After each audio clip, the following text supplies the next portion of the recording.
사람 몸 받기 힘드나 지금 받고 있으며 불법 듣기 힘드나 지금 듣고 있으니 이 몸 받은 금생에 제도 못되면 언제 또 생을 받아 이 몸이 제도했으냐.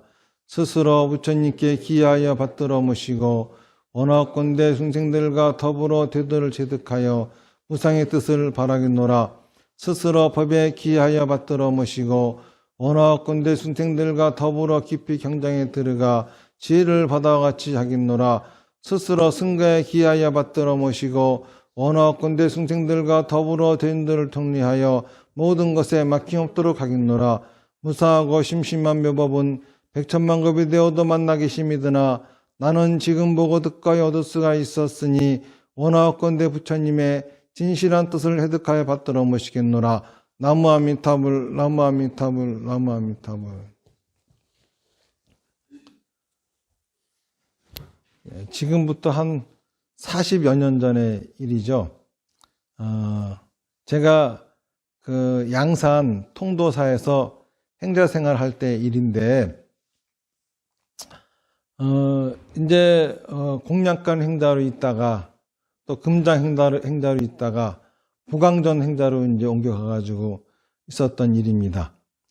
통도사 보강전은 뭐 하는 곳인가 하면은 선방이에요.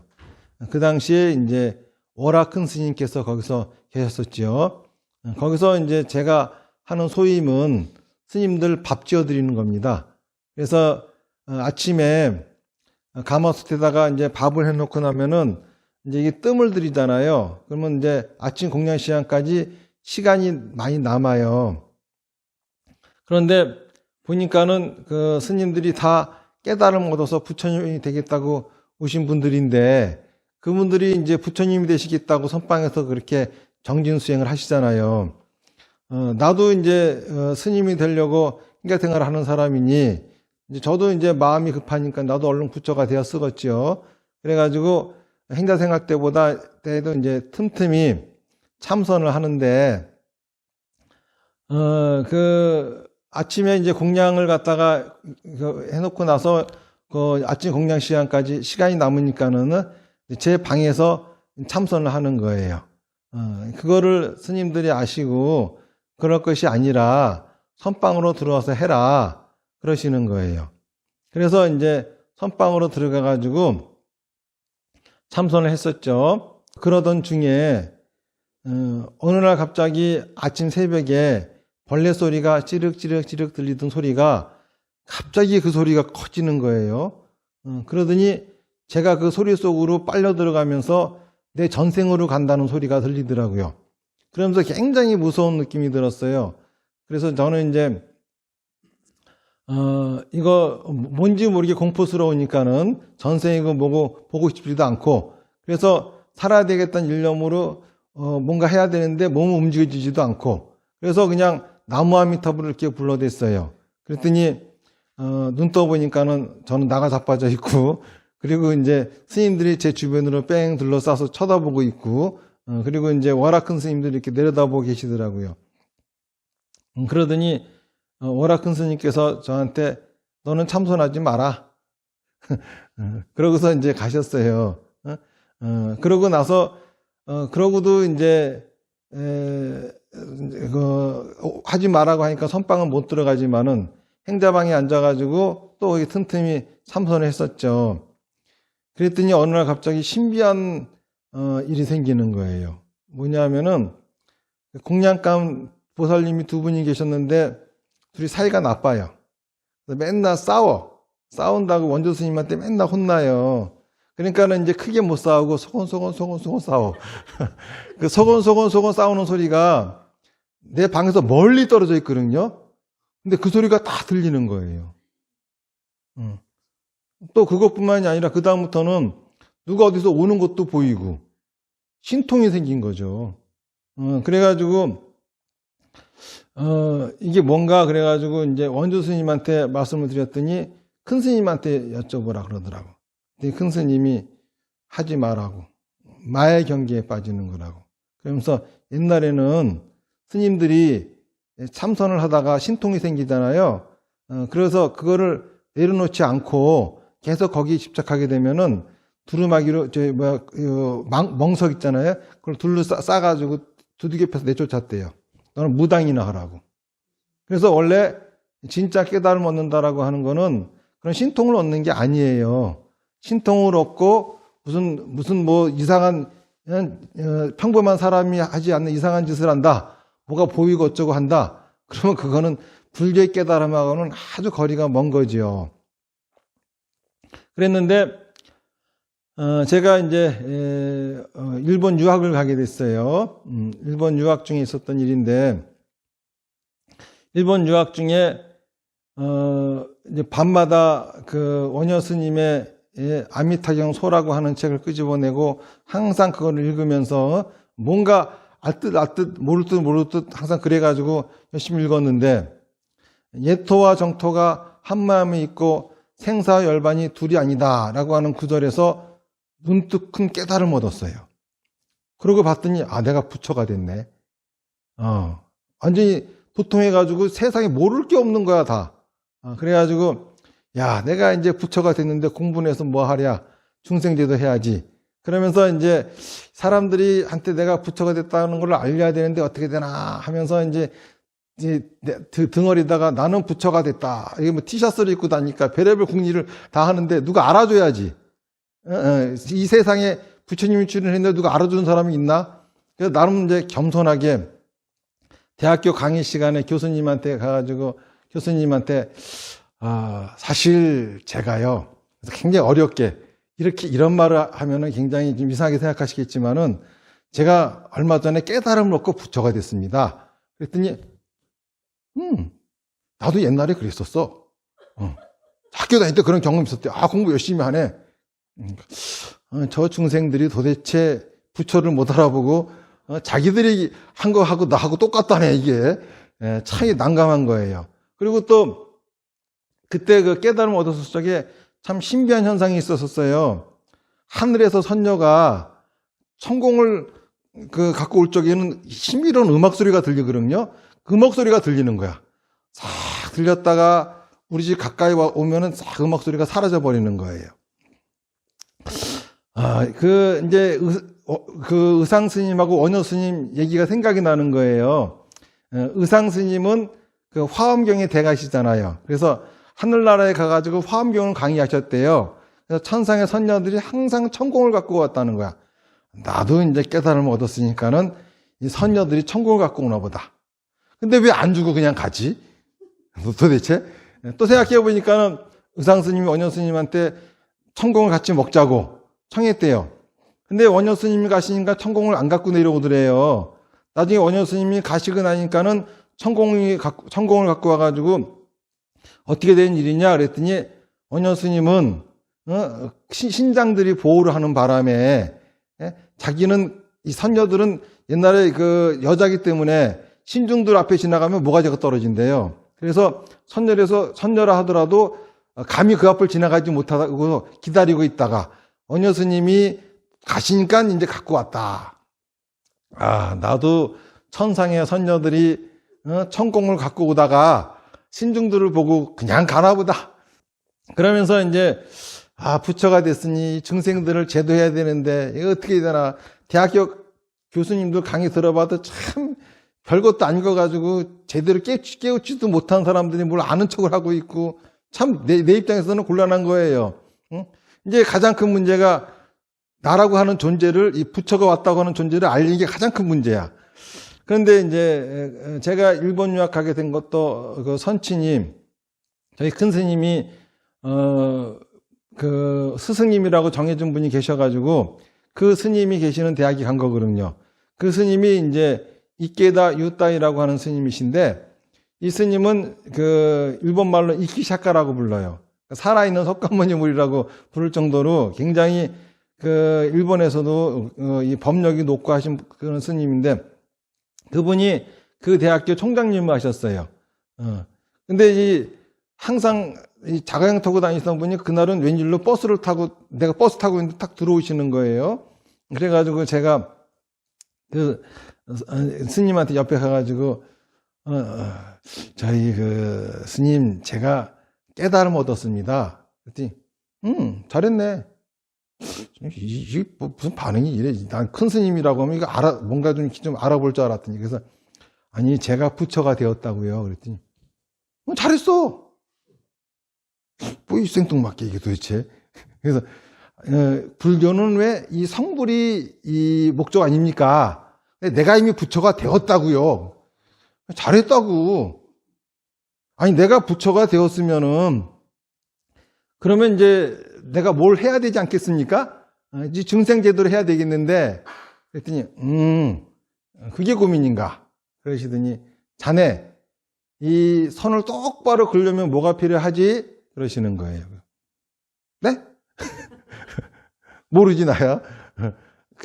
웬 갑자기 좀 깨달음 얘기하다 말고 웬 이상한 소리 하나. 그래가지고 네? 그랬더니 아니 잘 들어봐. 선을 똑바로 그리려면 뭐가 필요해? 또 네? 왜? 종이가 필요하지? 그렇죠 그거야. 연필이 필요하지? 그렇죠 그거야. 그런데 종이하고 연필만 쓰면 똑바로 선을 그을 수 있겠어? 또 뭔 말인지 모르고 가만히 있었더니 왜 자가 필요하잖아 자. 그래가지고 어떻게 만들죠? 그랬더니 일본어부터 공부하게. 아직 이제 일본 가가지고 유학 그 얼마 안 됐던 시절이니까는 그래가지고 그 말씀을 듣고 맞아. 이제 이 아무리 깨달음을 얻어서도 불교를 갖다가 제대로 가르치려면은 내가 불교를 제대로 공부해야 되겠구나. 그래서 이제 그 시건방진 마음을 내려놓고 공부를 시작을 했어요. 근데 신비하게도 그때 깨달음을 얻었을 적에 이치노미야라고 하는 시골에 앉아가지고 있었던 일인데 거기 이제 료렌지라고 하는 절에서 있었던 일인데 이제 나고야로 제가 이제 장소를 옮겼거든요.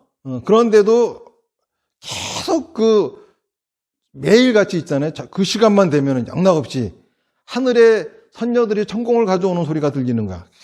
하루도 빠짐없이. 너무 신기하잖아요. 그래서 이제는 일상이 된 거야. 또 천공 갖고 내려오고 거기다가 또 신중들한테 쫓겨서 또 가는구나. 이제 혼자 이렇게 생각하고 있었어요. 그런데 이제 제가 공부를 잘해가지고 수석으로 공부하니까는 이제 같은 학년에 친구가 이제 시험 때가 되니까는 제 공책을 베끼고 좀 가르쳐 달라고 해가지고 우리 집에 와서 있는데 이 친구는 굉장히 좀 내가 봐도 아둔하고 우둔한 친구예요. 나는 이제 침대에 이렇게 누워있고 그 책 베끼라고 그러고서 있는데 또 그 소리가 들리네. 참. 너는 뭐 이 소리 못 듣겠지. 그래가지고 너 저 소리 들리냐? 그랬더니 들린다는 거야. 들린다는 거야 그게. 아니 저기 지금 저희 선녀가 천공을 갖고 오다가 신유한테 쫓겨서 갈 때 나는 소리인데 저게 들려? 저게 들린다고? 한번 해봐. 그랬더니 그대로 또 음을 흉내를 내네. 저게 무슨 소리냐? 그랬더니 라면 파는 소리래요. 우리나라 왜 새벽에 찹쌀 떡 갖고 다니는 거 있잖아요. 그런 것처럼 일본에는 학생들이 있는 곳, 그곳에 라면 파느라고 라면 장사가 지나가는 거야. 그러면은 그 악기라고 하는 것이 듣도 보도 못한, 그러니까 일본에만 있는 악기래요, 그게. 생전 처음 들어본 소리지, 나야. 그러니까 이게 이제 선녀가 천공 갖고 온다고 착각을 한 거야, 이게. 그때부터 이제, 깨달음을 얻어가지고, 뭐, 천공을 받아먹는다는 등, 그런 깨달음이 무슨 도깨비 방망이 같은 거라고 하는 그런 사고방식을 버리게 됐어요. 그러면서 그런 게 아니구나. 그러면서 이제,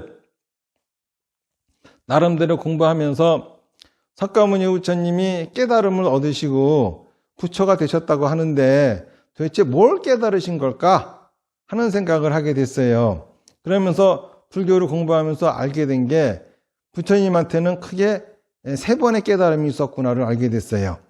첫 번째는 연기법에 대한 깨달음이었어요. 연기에 대한 깨달음. 그 깨달음이 후학들한테 공이라고 하는 이야기, 또 유식이라고 하는 그런 사상으로 지금 불교학으로 지금 발전해 있잖아요. 그 다음에 또 하나는 무명에 대한 깨달음이에요. 다시 말해서 우리 중생은 무명의 존재다라고 하는 깨달음. 이게 두 번째 큰 깨달음. 그러니까 첫 번째 연기법을 깨달으시고 육령고행을 그만두시고 그리고 이제 보르시나무 밑에 앉으시는 거죠. 그리고 12연기를 갖다가 통해 가지고 무명을 깨달으시는 거예요. 12연기 끄트머리는 무명이잖아요. 그러고서 이제 열반에 드시려고 했더니 천신이 와가지고 그 법을 설하시라고 하는 대목에서 또 한 번의 마지막의 깨달음이 있었어요. 이게 바로 사성제 8정도에 대한 깨달음이죠. 중도에 대한 깨달음이에요. 만약에 석가모니 부처님이 연기법만 깨우치고 돌아가셨다고 하면은 부처님이 아니고 세계적인 물리학자로 이름이 남았을 겁니다. 무명까지만 깨우치고 돌아가셨으면은 아마 구세주가 아니고 그쵸? 종교인이 아니고 아주 철학자로서 이름을 남기고 가셨을 겁니다. 그런데 마지막 중도의 가르침, 사성제 8정도의 가르침을 깨우치셨기 때문에 석가모니 부처님은 지금과 같은 인류의 구세주가 되고 우리들이 섬길 수 있는 부처님이 되신 거예요. 그러면 도대체 이 중도의 깨달음, 이 석가모니 부처님이 깨달으셨다고 하는 사성제 8정도의 깨달음이 뭐냐? 자세한 얘기 다 하면은 기니까는 중도의 얘기만 제가 할게요. 석가모니 부처님이 출가하시게 된 계기는 사문유관이라고 하는 이야기로 남아 있습니다. 사문유관이라고 하는 것은 동서남북의 문으로 외출하신 거예요. 외출하셔가지고 거기서 누구를 만나냐 하면은 늙고 병들고 죽은 사람을 만나요. 그러시면서 고민하신 거죠. 내가 지금 이렇게 온갖 호사를 누리고 부귀영화를 누리고 살고 있는데 저들처럼 똑같이 나에게도 언젠가는 늙고 병들고 죽음이 찾아올 것인데 그러면 지금까지 누리고 있는 이 호사스러움, 이 부귀영화는 또 무슨 소용이 있겠느냐. 먼저 늙고 병들고 죽는 문제부터 해결해야 되겠다. 이렇게 생각을 하신 거예요. 그래서 이제 시중한테 물어보는 거죠. 왜 사람은 늙고 병들고 죽느냐? 그랬더니 윤회를 하기 때문입니다. 그러는 겁니다. 그러면은 윤회에서 벗어나면은 늙고 병들고 죽지 않느냐? 네, 그렇습니다. 그러는 거예요. 그러면은 윤회를 벗어나려면 어떻게 되느냐? 그랬더니 윤회하는 이유는 업이 있기 때문에 그런 겁니다. 자, 그럼 그 업이 도대체 뭐냐? 그랬더니 업이라고 하는 거는 자기의 생각과 말과 행동입니다. 좋은 생각을 가지고 좋게 말하고 행동하니까는 선업이 되어가지고 그것이 씨앗이 되어가지고 그 과보를 받으려고 윤회하는 것이고 나쁜 생각을 가지고 나쁘게 말하고 행동하니까는 그것도 씨앗이 되어가지고 그 과보를 받기 위해서 윤회하는 겁니다. 그렇기 때문에 선업이고 억업이고 다 없애야 윤회를 벗어날 수 있고 그래야지만이 생로병사로부터 벗어날 수 있습니다. 자, 그러면 그 업을 다 없애려면 어떻게 하면 되느냐? 그랬더니 바라문이 되어가지고 바라문들처럼 출가를 해야 됩니다. 그런데 태자님은 출가를 할 수가 없어요. 그러는 거예요. 왜? 그랬더니 바라문이 아니지 않습니까?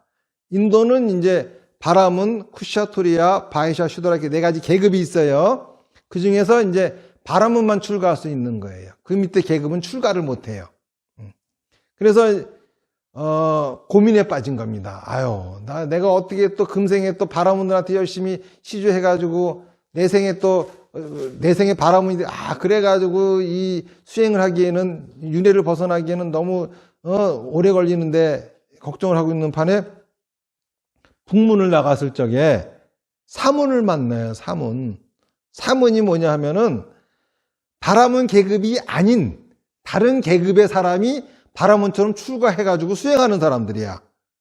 사이비 바라문이지. 사이비를 하더라도 나도 저 사문이 되면 되겠다. 그때부터 이제 기분이 좋아진 거예요. 그런데 이 바라문들이 출가를 하려면 아무 때나 출가하는 게 아닙니다. 4가지 주기가 있는데 유년기라 그래가지고 어린 시절을 사는 시기, 학생기라고 해가지고 스승 따라 배우는 시기, 장년기가 돼가지고 결혼해서 애 낳고 키우고 이러고 나면 이제 편력기 출가를 할 수 있는 시기가 오는 거야. 그러면 두 부부가 모든 걸 다 버리고 출가를 하는 거예요. 이들을 갖다가 비구샤라 불렀어. 원래 비구샤라고 하는 말은 거지란 소리야. 거지, 거린. 그러니까 비구란 말이 여기서 나온 거예요. 그럼 이제 여자는 비구니가 되는 거고, 그래서 부인은 비구니가 되고, 남편은 비구가 되고, 이래가지고 이제 모든 걸 다 내려놓고 오로지 탁발을 해가면서 일생을 보내다가 생을 마감하는 거. 이게 이제 바라문교에서는 최고의, 그렇죠? 이상적인 삶의 모습이죠. 그러니까 일단은 그렇게는 할 수 없는 계급이긴 하지만은 사문이라 하더라도 그런 룰은 지켜줘야 되겠죠. 근데 가만히 보니까는 아직은 학생기야.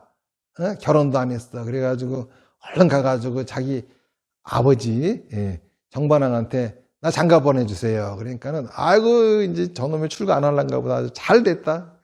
아버지는 좋아하신 거예요. 그런데 결혼을 왜 했죠? 출가하려고.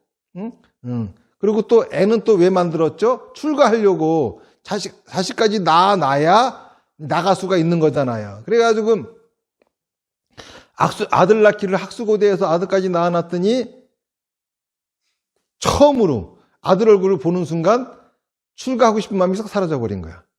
출가하려고 결혼했고 출가하려고 아들까지 낳았는데, 그래가지고 갑자기 입에서 이 방해꾼, 인도말로 라후라 말이 툭 튀어나오니까는 그 아버지가 듣고 아이고 잘 됐다. 아주 그냥 계속 새겨라. 그래서 그 손주 이름을 라후라라고 지어버렸어. 못 가게 하려고. 그런다고 안 갈 뿐이 아니죠. 출가하셨어요. 하셔가지고 출가하신 목적은 업을 소멸하려고, 자기 생각과 말과 행동을 소멸하려고. 그래서 그 당시에 인도에서는 생각을 없애는 방법으로서 명상이 있었어요. 명상을 하다 보면은 어느 날 무념무상이 되는 거야. 생각이 없어져 버려. 그러니까는 이제 석가모니 부처님도 바로 이 생각 없애기부터 시작을 하신 거죠. 일주일 만에 그 경지에 도달한 거예요. 비비상처 삼매라고 하는 그 당시 인도에서 수행자들의 최고의 경지라고 하는 삼매에 도달하신 거예요. 그래서 진짜 생각이 싹 없어져 버렸어. 그런데 삼매에서 깨어나니까 생각하고 있네. 이거 뭐야? 허당이잖아. 마약 먹고 즐거운 거하고 뭐가 달라? 그러니까 이제 스승한테 물어본 거예요. 이게 답니? 그게 답니다. 이게 다라고? 이게 최고의 경지라고? 아니 생각하고 있잖아. 지금 그냥 그걸 맨날 명상만 해야 되겠네 이건. 그렇죠? 명상 속 있을 때만 업이 소멸되고, 그러면 명상에서 깨어나면 또 업 짓고 있는 거잖아. 이거는 아니다. 자, 그 다음 생각은 없애지 못했으니까는 말과 행동을 없애보자. 이제 들어간 거예요. 그랬더니 그 당시에는 말과 행동을 없애기 위해서는 하고 싶은 말 안 하기. 그쵸? 하고 싶은 행동 안 하기야. 이 고행이죠. 하고 싶은 게 뭐겠어? 숨 쉬는 거지. 숨 안 쉬기. 또 배고프니까 밥 먹고 싶겠지. 밥 안 먹기. 응? 편하게 안 자기. 뭐 이렇게 모디에서 자기. 응? 누워서 안 자기. 꼭 앉아서 자기. 이런 식으로 온갖 고행을 6년간이나 하셨어요. 고행상이 아주 그냥 이 뼈가 앙상하잖아요. 그래도 말과 행동이 안 없어져.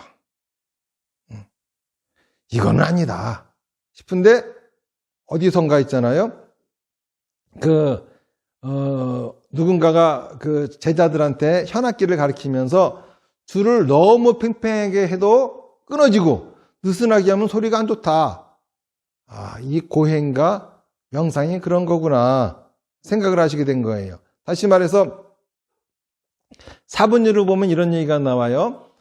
석가모니 부처님께서 궁전에서 어느 날 출가하기 전에 아버지 옆에 있을 적에 문득 하고 싶은 생각을 다 했더니 사선정에 들어가더라. 생각이 없어지더라. 여기서 알아내신 거죠. 다시 말해서 생각 없애는 방법은 생각을 참는 게 아니라 하고 싶은 생각 실컷 하기. 그리고 말과 행동을 없애려면은 하고 싶은 말, 하고 싶은 행동 꾹꾹 참아가면서 고행하는 게 아니라 다 하고 싶은 거 다 해보기. 아, 이거구나.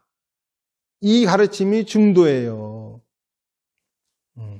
이거를 갖다가 바르게 생각하고 바르게 말하고 바르게 행동하기입니다.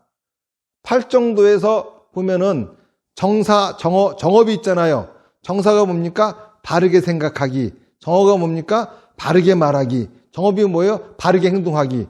그랬더니 착한 생각하고 착한 말하고 그러는 건 줄 알아. 심각한 생각은 아무것도 안 하는 건 줄 알아. 아니라고. 바르게 생각한다고 하는 거는 떠오르는 생각 그 어떤 것도 참지 않고 다 하기. 숯 있죠, 숯. 숯 만지면 새카매지지. 그거 어떻게 하면 하얗게 만들 수 있을까? 하얗게 만들려고 세탁기에 넣고 돌려봐. 세탁기만 더러워져요. 수세미 가지고 문질러봐. 수세미까지 더러워져.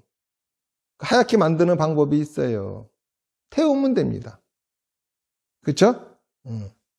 생각도 없애겠다고 애를 쓸 게 아니라 태우세요. 예를 들어서 어떤 사람이 너무 미워. 원망스러운 사람이 있어. 자, 우리가 누군가를 원망한다고 하는 거는 뭐죠? 내가 잘못한 겁니까? 그 사람이 잘못한 겁니까? 그 사람이 잘못한 거지. 그쵸? 내가 잘못했는데 원망이 생기겠어? 미안하지. 그쵸? 나한테 원망이 생겼다고 하는 거는 내 입장에서는 그 사람이 잘못한 거잖아요. 그쵸? 그 사람은 지가 잘못 안 했다고 하겠지만은 내 입장에서 보면은 저놈이 나빠가지고 저놈이 잘못돼가지고 내가 이렇게 고통을 받는 거잖아요. 자, 그러니까 원망이라고 하는 건 뭡니까? 잘못은 남이 해놓고 괴로움은 지가 받는 거야. 그쵸? 남의 잘못으로 인해서 지가 고통받는 거야. 그 사람이 잘못했으니까 그 사람이 고통받아야 되는데 그 사람은 잘 먹고 잘 살고 있고 나만 고통받는 거야. 그러니까 원망 같은 거 하면은 지만 손해죠. 원망하면 안 되는 거야. 자, 그러면 이 원망을 없애야 돼. 누군가가 아주 미워, 이 원망스러워. 이 원망을 없애려고 열심히 노력해 보세요. 없어집니까? 더욱더 원망만 생기고 더욱더 자기 상처만 커져.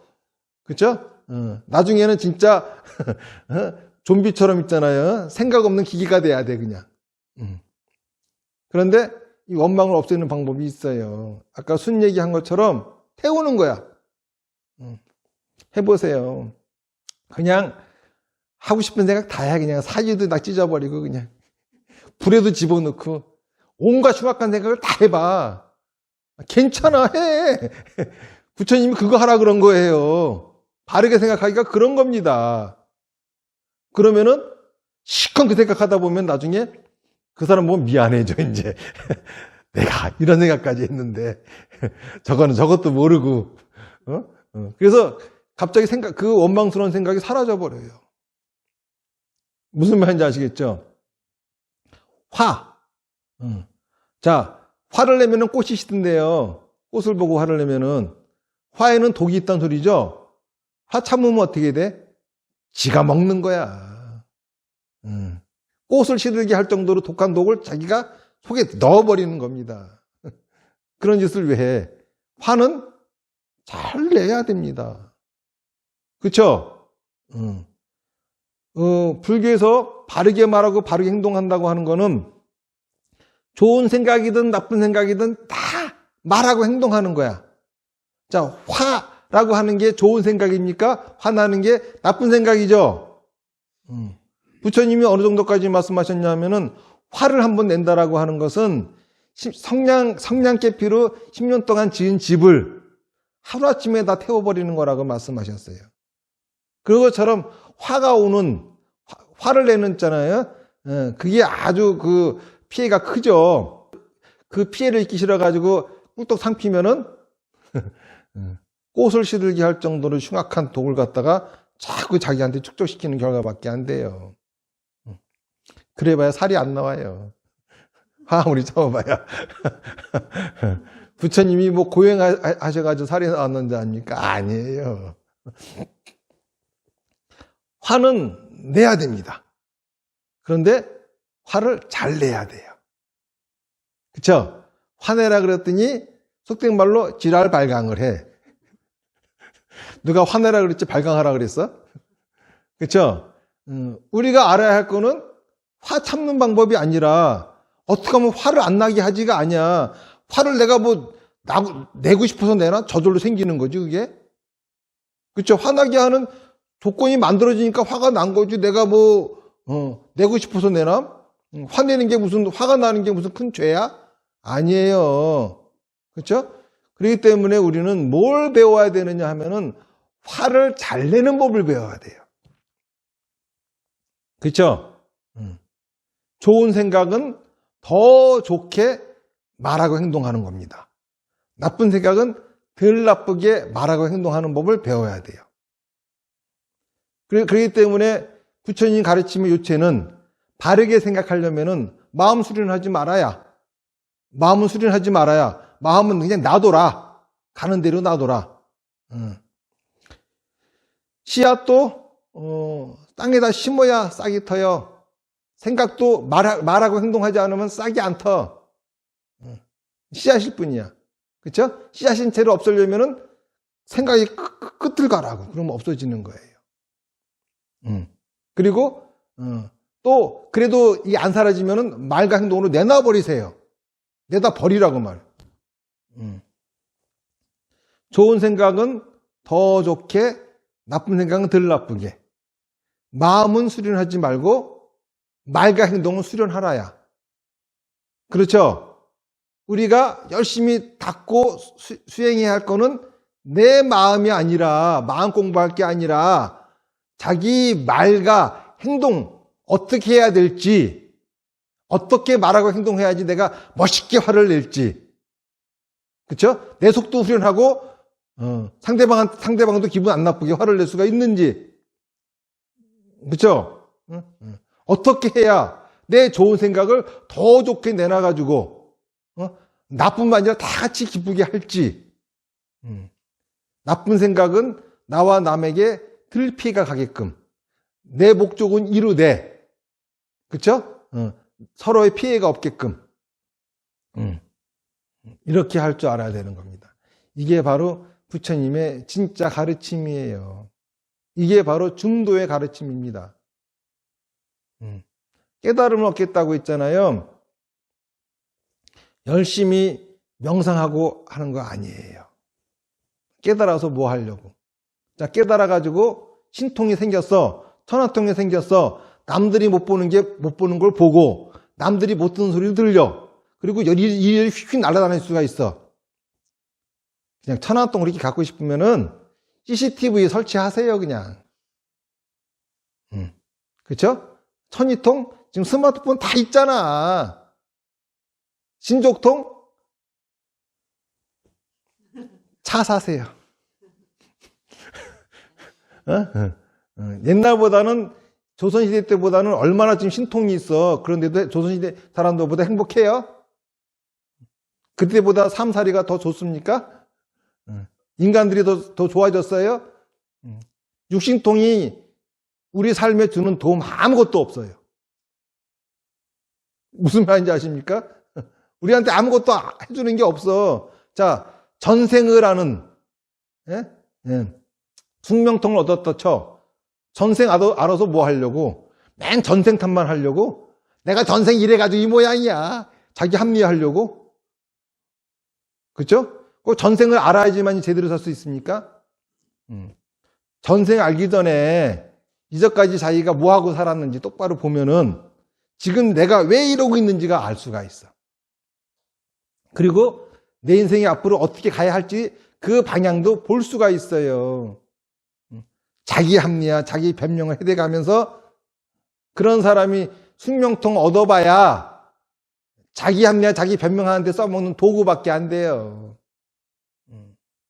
육신통이, 그렇죠? 여러분들 구제 못 해줍니다. 번뇌가 없어지는 누진통. 자, 번뇌는 뭡니까? 괴로움의 근원이에요. 괴로운 건 뭡니까? 나한테 불편한 거죠. 여러분들 좋아하는 거하고 원하는 거의 차이를 아세요? 좋아하는 거하고 원하는 거하고. 내가 원하니까 좋아한다고 생각하지 아니에요. 원하는 거는 불편한 거를 해결하고 싶어 하는 거고, 좋아하는 거는 불편하지 않아도 그죠? 하고 싶은 게 좋아하는 거예요. 예를 들어서 그냥 지금 내 차도 괜찮아. 그런데 내 주변에 있는 내 친구들이 전부 다 아주 그냥 최고급 승용차를 타고 다니네. 그러면 갑자기 불편해지죠. 그러면 나도 최고급 승용차를 갖고 싶어져. 원이 생기는 거야. 그렇죠? 이 원은 어떻게 하면 사라지죠? 똥짝 끌고 다니는 친구들하고 어울리면 사라지는 거야. 그렇죠? 그런데 친구들이 다 똥짝 끌고 다녀도 자기는 최고급 승용차가 타고 싶어. 그걸 좋아하는 거예요. 달라요. 그렇죠? 그런데 이 불필요한 거 그냥 최고급 승용차 없어도 돼. 근데 지금 친구들이 다 갖고 있으니까 내가 불편해. 자, 그래가지고 일부러 똥짝 끄는 친구들하고 어울려야 쓰겠습니까? 그냥 불편한 거 해결하세요. 그렇죠? 원해야 되는 거야. 이게 바로 부처님의 가르침이에요. 다시 말해서 누진통, 번뇌라고 하는 건 뭐죠? 불편한 겁니다. 불편한 게 사라지면 뭐가 사라져? 원이 사라져. 번뇌는 뭐 하는 데 써먹는 거냐 하면은 태우는 데 써먹는 거예요. 연료입니다, 연료. 그쵸? 연료예요. 번뇌가 없어지면은 여러분들 인생살이 좀비가 돼요. 괴로운 일이 있어야 타오를 수가 있잖아, 이게. 인생이 후끈후끈해지잖아요. 뜨뜻미지근한 거, 그렇게 살다 가려고. 또 언제 올지, 인간 몸 받고 언제 올지, 그쵸? 그거 모르는데 그냥 축생처럼 뜨뜻미지근하게 만족하며 살아가려고? 그거 아니에요. 한번 태어났으면 제대로 화끈하게 살다 가야 되지 않겠습니까? 육신통이 우리들한테 도움 주는 거 하나도 없어요. 그렇죠? 그게 아니라 부처님이 말씀하신 거는 깨달음을 얻으라가 아니라 바르게 생각하고 바르게 말하고 바르게 행동해서 제발 행복하게 살아라. 속 시원하게 살아라. 남의 인생 살지 말고 네 인생 살아라. 이게 부처님의 가르침의 요청입니다. 이 중에서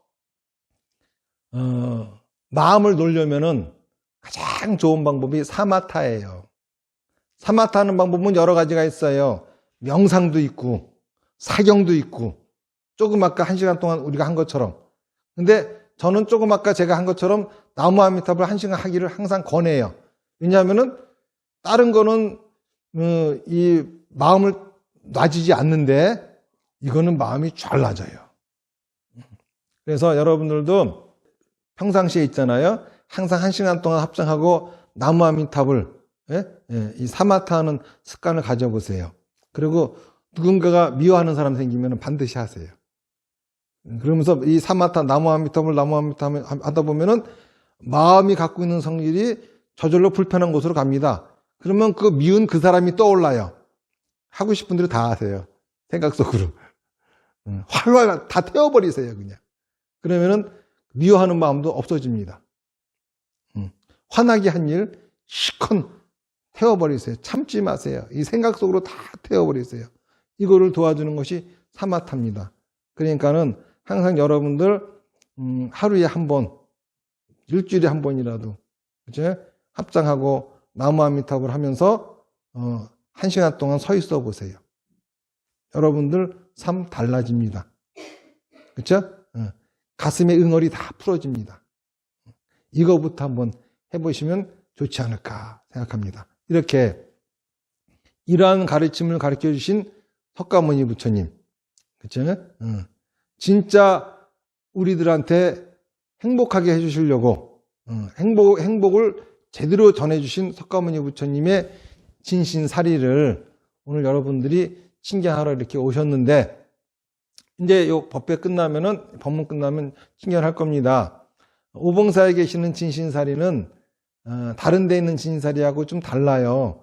우리나라 진신사리가 얼마나 많습니까? 친견법회 하는 들이 얼마나 많고, 뭔 놈의 사리가 저렇게 많아 하겠지만은, 그 중에서도 석가모니 부처님 돌아가신 이래로 유래를 설명할 수 있는 사리는 오봉사에 있는 진신사리밖에 없어요. 그리고 오봉사의 진신사리는 원래 진신사리는 부처님의 10대 제자가 모신다 그럽니다. 그래서 사리불과 목련존자의 사리도 함께 계세요. 같이 친견하시게 될 겁니다. 그리고 또 하나 신기한 거는 진신사리는 자연 증가한대요. 저도 원래 이렇게 이상한 거 좀 안 믿는 사람인데 진짜 그러더라고. 이전까지 몰랐다가 친견법회 하려고 다시 꺼내서 헤아려 봤더니 그 16가가 더 늘어나 있더라고요. 그래서 처음에 80가가 오셨는데 16가니까는 96가 되어버린 거지. 그런 것들을 좀 보시면 되겠고, 또 진신사리 자체가 부처님의 가르침에 큰 의미가 있는 건 아닙니다. 부처님은 그런 거 하라고 가르쳐 주신 적 없어요. 아까 제가 말씀드렸던 것처럼 바르게 생각하고 바르게 말하고 바르게 행동해라. 바르게 생활해라. 부디 행복해져라. 이렇게만 말씀하셨죠. 이게 답니다. 하지만은 부처님의 유고를 모시고 사리를 모시고 기도하고 또 불공하고 거기다가 또 보시하고 했던 많은 사람들이 소원을 이루었어요. 그 이후로 진신사리가 사람들한테 많이 알려지게 됐고, 그러면서 대승불교라고 하는 불교가 일어난 거거든요. 그런 의미가 있는 것이니까는 부처님의 가르침 그 자체하고는 큰 의미가 없지만은 부처님의 가르침과 우리 중생들을 연결시켜준, 특히 제가신도들을 연결시켜준 그러한 교두보가 된 게 부처님의 진신사리입니다. 그런 의미를 갖고 여러분들이 원하는 소원을 빌면서 친견하시면 되겠습니다.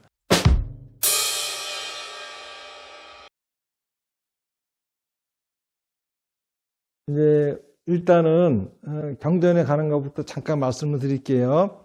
아까 제가 부처님이 깨달음이 3번이 있으셨다 그랬죠. 한 번은 연기법이고, 또 하나는 그 무명이고, 또 하나는 사성제 8정도 가르칩니다 그랬어요. 이 8정도가 대승불교로 오면서 변화되어진 것이 육바라밀이에요. 육바라밀의 제일 마지막이 반야바라밀이죠. 그래서 반야경이라고 하는 거는 본래가 이 육바라밀을 얘기하기 위한 거예요. 그런데 재밌는 게 반야경 600거긴이거든요. 그 중에서 572권째 거기에 금강반야바라밀다경이 있어. 이게 금강경이에요. 그러니까는 그 앞에다가 뭘 얘기하셨냐면 이 연기법이 부처거든요. 문명이 중생이지. 그러니까 부처가 뭐다 중생이 뭐다 시큰 얘기를 해놓으신 거야. 그리고 금강경에서는 중생장 아상인상, 중생장 수자상, 부처다 중생이다 다 상을 지어라. 지우개야. 왜 지우개냐 하면은 육바라밀을 얘기하려고. 그중에 딱 끝나면 육바라밀이 나오는 거예요. 그런데 경전에도 반야경은 특히 그 중에서 연기법, 부처에 대한 이야기, 공에 대한 얘기가 중심이 되어 있어요. 그런데 문명에 대한 얘기가 중심이 되어 있는 게 화엄경이야. 이 금강경과 똑같은 지우개가 법화경이야. 법화경 읽어보시면 아시겠지만은 내가 이제까지 한 말은 다 방편이고 지금부터 진짜 얘기를 하려는데 이게 바로 묘변연화경이다. 그러고 기어코 묘변연화경이 뭔지 말 안 해. 말 안 하고 끝내. 왜냐하면 지우개니까. 금강산명경도 똑같아요.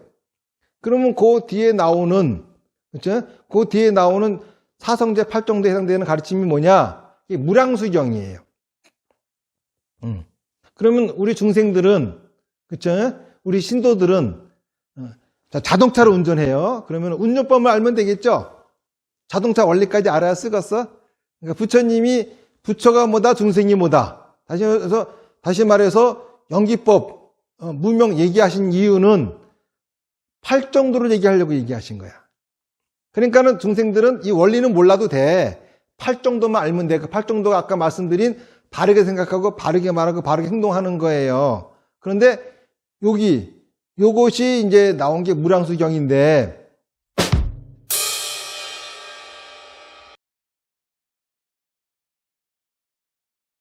석가모니 부처님 당시에는 깨달음을 얻으면 부처야. 그런데 이 진신사리가, 그쵸? 소문이 나가지고 자꾸 이제 그 사람들이 소원 이루다 보니까 불교가 이 주도권이 신도한테 갔어요. 제가 신도들한테. 그래서 대승불교가 일어나요. 대승불교에서는 깨달음을 얻었다고 부처가 아니야. 삼가를 증득해야 부처야. 삼가라고 하는 거는 중생이 다 제도되어지고 번뇌가 다 끊어지고 불도를 다 이뤄야 부처가 되는 거예요. 자, 그러다 보니까 석가모니 부처님도 부처가 아니네. 보살이잖아요. 이래서는 안 되잖아요.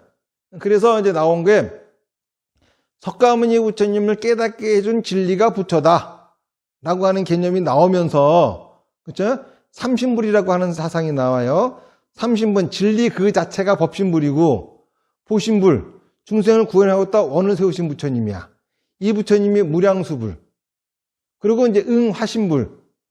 이분들은 이제 이 중생을 직접 제도하러 오신 분이에요.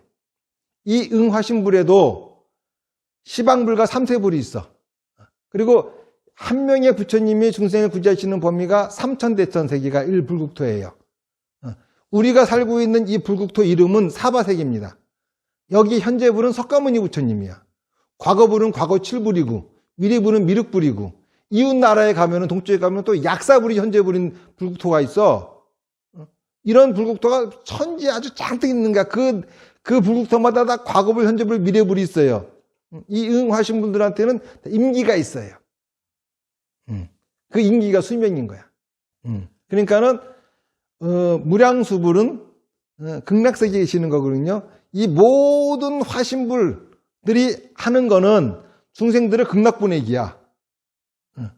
그러니까는 무량수 부처님은 극락에 계시고, 여기서부터 파견되어져 나온 수많은 화신분들은 온 천지에 그냥 모래알처럼 깔려가지고 중생들의 극락으로 보내고 있단 말이야. 그러면 이제 우리가 살고 있는 이 사바세계, 저희 그 편지 제대로 써야 돼. 주소 제대로 알아야 돼요. 사바세계라고 꼭 써야 돼, 사바세계. 그리고 이제 정토, 예토 그럼 정토 중에 극락세계가 정토고 여기는 예토야. 예토 중에 우리는 사바세계야. 그 중에 남선부주입니다. 이렇게 주소 제대로 써야지 편지 옵니다. 그러니까 요 사바세계에 이제 여기 계시는 부처님이 석가모니 부처님.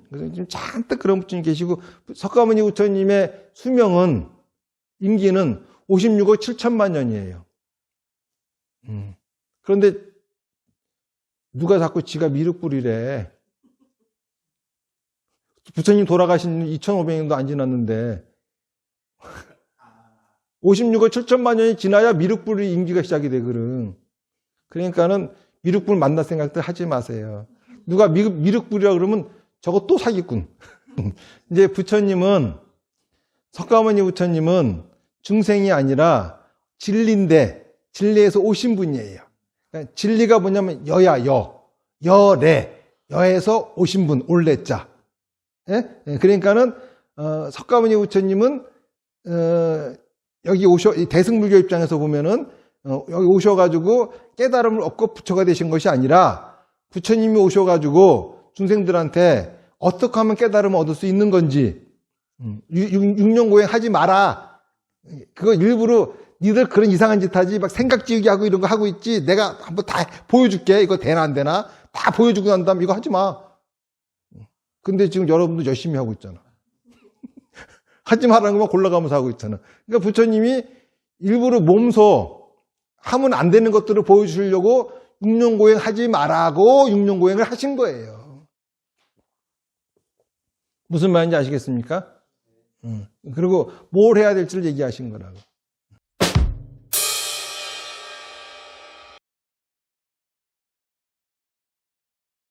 아까 말씀드린 것처럼 불교의 수행법은 마음 놓기, 이게 사마타입니다. 그쵸? 그러고 나면은 마음을 놓으면은 이제 자기 생각이 뚜렷해지겠죠? 응? 그러면 생각 지혜롭게 하기, 이게 이제 비파사나인데 이게 법문 듣는 거예요. 그 다음에 지혜로운 생각을 말과 행동으로 내놔야 돼요. 그래야 자기 지혜로운 생각이 현실로 이루어집니다. 안 그러면 망상 속에 있어요. 자기의 지혜로운 생각을 말과 행동으로 내놓으려면은 집착이 없어져야 돼요. 집착 없애기. 이게 보시하는 거예요. 그 중에 예불은 믿음이에요. 믿음. 믿음이라고 하는 거는 뭔가를 믿는다라고 하는 거는 내 상식하고 다르면 우리가 의심이 생기잖아요. 내 상식하고 일치하면 의심이 안 생기죠. 의심이 안 생기는 거는 납득입니다. 의심이 없는 거는. 믿으려면 내 상식하고 맞지 않기 때문에 의심이 생겨. 하지만 따르는 게 믿음이야. 의심이 사라지는 거는 믿음이 아닙니다. 납득이지. 그렇죠? 의심스럽지만은 따라가는 게 믿음이에요. 그런데 우리 상식으로 열심히 살아왔지만은 이제까지 행복하지 못했어요. 내 상식이 필요 없어. 근데 부처님 상식은 내 상식하고 달라. 그렇죠? 의심스러워. 여기서 이제 믿음이 필요한 거예요. 그래서 의심스럽지만은 몸으로는 부처님한테 조아리고 입으로는 부처님을 찬탄하는 거야. 실제로 내 생각은 안 그렇지만은 안 그래도 예배하는 거고 내 생각은 잔뜩 부처님 의심스럽지만 그래도 부처님 따르겠습니다. 머리 조아리고 그래도 부처님 찬탄하겠습니다. 찬탄하고 생각과 다르게 이 예배와 찬탄이 믿음을 갖게 하는 겁니다. 그런 의미로 예배하는 거죠. 그래서 우리 불자들은 항상 집에서 예불 하고 또 부처님을 찬탄하는 독경을 하고 이런 거 좋은 거예요.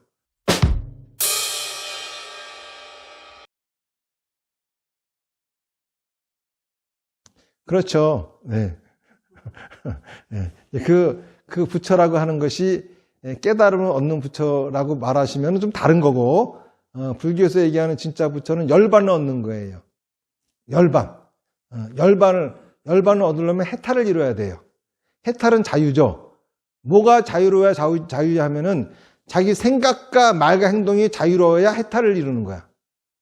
그래야 이 열반은 완전 연소거든요. 자기 생각과 말과 행동을 활활 다 태워버려야 완전 연소야. 그래서 불교에서는 자기 생각과 말과 행동에 자유를 얻고, 그렇죠? 이게 해탈을 이루는 거예요. 자기 생각과 말과 행동을 완전 연소해버리고 진정 행복을 사는 거죠. 그러면 이게 부처가 되는 거예요. 그런 의미에서 예배, 찬탄, 사마타, 빗바사나, 다나바라밀은 부처가 되는 수행법이 맞습니다. 네. 저는 이제 누가 부처가 된다 그러면은 자꾸 요즘 사람들은 도통하려고 했었기 때문에, 저도 통도사 때 그랬다니까? 그리고 일본 가서도 내가 도통한 줄 알고. 근데 그까진 도통해봐야 별것도 없더구만. 마치겠습니다. 뭐 다른 분 또 질문 없으시죠? 나무아미타불 연불 10분 하겠습니다. 시작. 나무아미타불, 나무아미타불, 나무아미타불, 나무아미타불, 나무아미타불, 나무아미타불, 나무아미타불, 나무아미타불, 나무아미타불. 성불하십시오.